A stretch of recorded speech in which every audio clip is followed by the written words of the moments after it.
The sudden along turbulence. and then turbulence. Two times. The plane actually dropped. It rolled on its side and everything went flying and people and so it was pretty intense. So. And were there people screaming as a result of the bumps? Or? Yeah, she was scared. She was screaming. She was next to me. She was screaming. I really thought that was. But all the yes. crew did a phenomenal job. How did they react? Yeah, I mean, quickly professionally. and very professional. Have to They did a commend good American job. for They did a good how job. they handled it.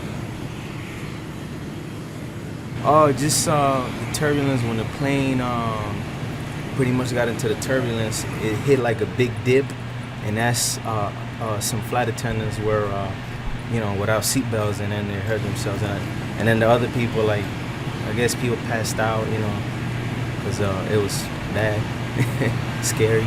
So it was some sort of indication, But I just, I fly about every 3 months. I just feel like that's a little plane. And even when I saw it in the airport, I'm like, that's a little plane, because I usually fly other airlines, and I don't think that plane was equipped to go through the storm, because it's a little plane. Those little planes, I've flown a lot before, so I know.